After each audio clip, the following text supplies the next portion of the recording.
guys, it's Aoife from Fred VC Died Laughing and I'm here with my weekly wrap up. I got 4 books read this week, really happy with all of my reading, and I'm going to tell you about them now. So the first book I want to talk about is The Perfect Dress by Louise Leaman.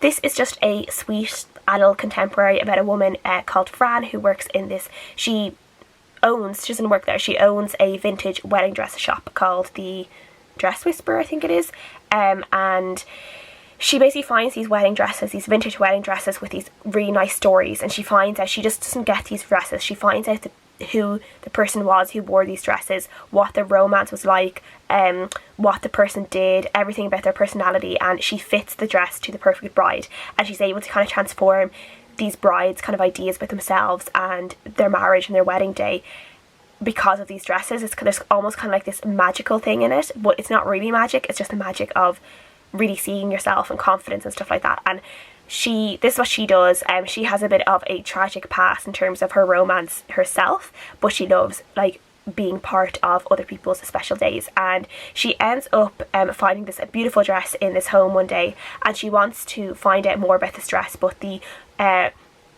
owner of the dress has died, and the owner has died, and that person's son is just like not really interested in talking about his mother, doesn't want to talk about the dress, seems to have a lot of secrets, but Fran is just drawn to this guy. His name is Raphael, so obviously when I was picturing him I was just thinking of Raphael in Jane the Virgin, because that is where my mind went. He was kind of rich and hot and a little bit stuck up, so again I was just thinking of Raphael in Jane the Virgin because I couldn't help myself. So they end up in kind of this will they won't they romance situation, and Fran is trying to get the secrets about the dress out of Raphael as well, to find out what the dress is about, what the feelings of the dress are. Will the dress bring bad luck to a bride if she does sell it to someone else, or does she want to wear the dress herself, that kind of thing. This one was okay for me. It was sweet. If you really like a really sweet kind of romance, I guess this one's for you. I actually found the romance a little bit because it was like they were really into each other, and then they'd have this like flaming fight and then not talk, and then they'd be really into each other again, and then something would happen, they'd not talk, and it just kept going back and forth, and I was just like, and it was so over the top. Like I feel like the dramatics in this were just so over the top that it just kind of annoyed me, and I just didn't really like them as a couple. I'm not sure if there was like loads of chemistry there, or if it was just like sometimes you read characters and the chemistry is just like burning between them on the page, and this one I just didn't really feel like that so much. Parts of this book that were really good were kind of like the historical aspects of it, the what she was finding out about the dresses and people's past and stuff like that, and I think if this author tried her hand at historical fiction, I think she'd actually do it probably really well. This book is also told in third person present tense, which I hated. I really did not like that. I think from the start when I started reading it I realised that was the tense it was in. It just really turned me off. I just really hated it. I just don't like that type of narration at all. So I gave it a 3 out of 5 stars. It was okay, it wasn't great. The next book I read was an audiobook that I've been reading since kind of the end of December, and that's An Elephant in My Kitchen by Francoise Malby-Anthony. I listened to this on audiobook. I do not have the name of the narrator in front of me because I don't have my phone, but I'll leave it linked down below because the narrator was brilliant, and the narrator definitely made this book for me. So this is a non-fiction book about Francoise, who married a man called Malby-Anthony, who has he has written a book called The Elephant Whisperer, and the both of them basically lived on this conservation area that Lawrence owned in South Africa, and they brought in these elephants and rhinos and hippos and stuff to live on their land, and they do like safari tours and stuff like that. But then Lawrence died quite unexpectedly, quite young, of a heart attack, and Francoise was left by herself having to run the park, and she ends up creating an animal orphanage and brings in like baby elephants and baby rhinos and a baby hippo at one point to look after, and kind of eventually release back into the wild. This is a really nice book with some really nice stories about all the animals that come to the park and that she deals with every day. I will say there are some parts of this that are really tragic and really hard to listen to. There was one particular story near the very end of the book that is just ripped my heart out. I really it's so upsetting. I can't even talk about how upsetting it was. But I do have to warn people going into this. This does have things about poaching, about animals being killed, baby animals being killed, obviously adult animals being killed by poachers. Poachers are the scum of the earth. I fucking hate them. And this book will just make you angry. It will make you cry. but it's so good. I do still recommend it, but I do think you have to be warned for your heart. Go into this knowing that there are going to be some really, really upsetting stories. Would 100% recommend the audiobook. I'm pretty sure the narrator is South African because she did the accents so well, and all the pronunciations and stuff. She definitely sounds South African anyway to me. So it's a really nice listen in that sense, except for the really tragic parts. But some of the parts are really, really nice as well. So I gave this a 4.5 out of 5 stars.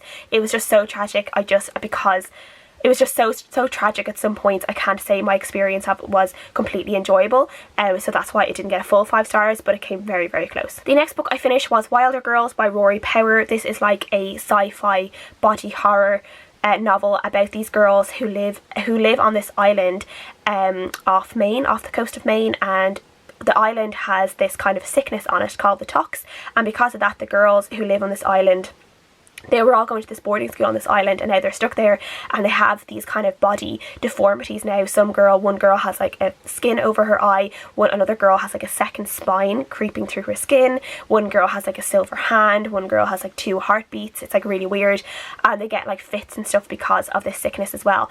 And we are following a girl called Hetty and her 2 friends, and Hetty kind of starts figuring out that there's more to the sickness than what they first appear, and starts trying to figure out what exactly is going on, and trying to figure out, like, is there a way that they can get off the island? Is there a way that she can save herself and her friends?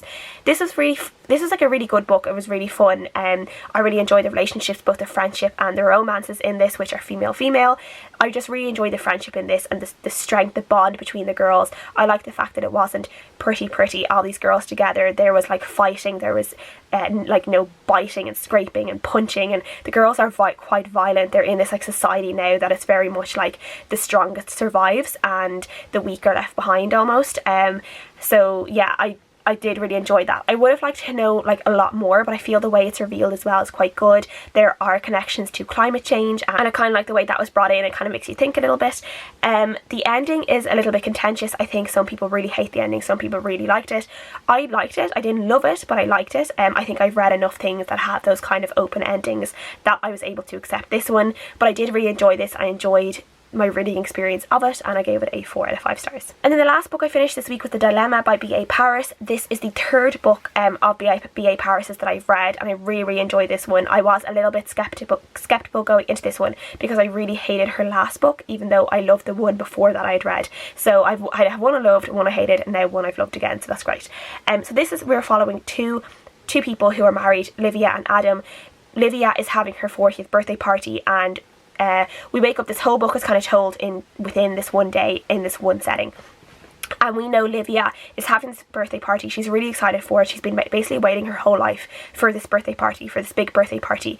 And the only thing is that her daughter is studying in Hong Kong, and she doesn't want her daughter to come home, and she's keeping a secret about her daughter from her husband, and we don't know exactly what that secret is, but we know that whatever it is going to destroy the husband, and this big secret that she has about her daughter is going to be really, really bad. And she keeps telling herself that she needs to tell her husband, but she just can't seem to do it yet. And then during the course of the day, of the morning before the party, the husband finds out something else about the daughter that is also soul destroying, and the two of them are keeping these secrets from each other and struggling not to tell each other and not to hurt each other because of these secrets about the daughter. And they're 2 different secrets. So this is really interesting. It's not really a thriller, which is what B.A. Paris normally does. It's more just like drama. Kirsty over Kirsty's Reviews described it on Goodreads as a suspenseful family drama, which is definitely what I would say it is. And my battery died, so if there's an angle change or a lighting change, I am sorry. So you're following Livia and Adam, and the 2 of them are keeping secrets about their daughter from each other. And they're both kind of saying, like, after the party they will talk to each other, and yeah, and they're both struggling with this throughout the party. We are just seeing that we are seeing things about their past, and when they got together, they married very young because it was a teen pregnancy, and they've had a lot of struggles growing up, but and together, but they still, they're actually I really enjoyed reading about them, because I think as a couple they were just really interesting. They'd gone through the struggles, but they still deeply loved each other. And even though there's a real lack of communication here, and some people, I know myself included, sometimes I hate when lack of communication is a real plot driver in a book, and it can be so frustrating to read characters who just won't talk to each other. But in this case, I think it was explainable because they weren't communicating to each other because of their love for each other. The reason they weren't talking is because they wanted to keep the other person happy for just a little bit longer. And I just thought that in terms of lack of communication, it's probably one of the best reasons for lack of communication, and it's one of the best things I think to be forgiven for in terms of lack of communication as well. So I just really enjoyed seeing that play out. I just thought the marriage, their relationship was so well developed. I think there was a real thought behind everything that they'd been through. Even their circle of friends, they all had a really good history together. I really enjoyed their circle of friends as well. I found the two of them had best friends from the time they were younger, and you could still see how strong those friendships were as they grew into adults.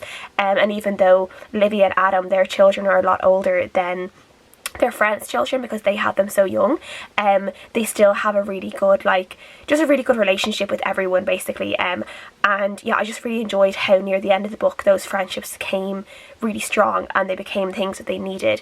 There's also a gorgeous relationship between Adam and his mum and dad, and particularly his dad, and there's some points in this book where just the way his dad is with him, even though Adam is now in his 40s and his dad is in his 60s, and it goes to show that you still need your parents all the time. And I just thought those tender moments between Adam and his dad were just so important and so lovely, and I just really, really liked reading that.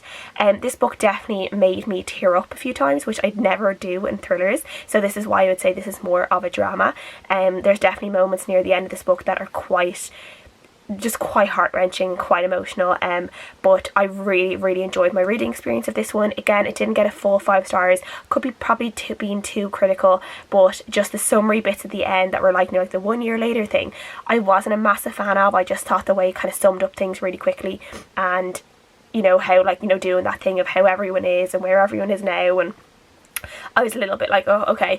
I like them sometimes and sometimes I don't. It sometimes just depends on the book with me and what is going on in the book and what the summary, that kind of 1 year later summary epilogue involves and who it involves, and sometimes I enjoy it and sometimes I don't. And in this case I found it a little bit eye-rolly, but again, I really, really enjoyed my overall experience of reading this book, and I would give it a 4.5 out of 5 stars. Really enjoyed it. If you like B.A. Paris, I would definitely go into this one, but don't be expecting this heart-wrenching thriller. It is a page turner, but it's not something that has your heart racing the way I found with other page turners. It's still a page turner, it's still addictive. I just couldn't stop reading it. I just thought it was so great. It's really fast paced, I found, because it's all in the one day. I also found, thinking about this, I think this one would be really, really, really good on stage. I think this would be a really good play because it's set in the same location. The whole thing is set in Livy and Adam's house because the party is in the back garden. And then you have kind of the same set of friends, and I think the things you could do in terms of some things that happen in the book that are things seen on a phone screen, or conversations from the past, or things that have happened in the past, I feel like those things could happen in another section of the stage, and then you have the main stage, which is the older characters and things that happened to them when they were younger that could be played out, or past conversations that they'd had with their children.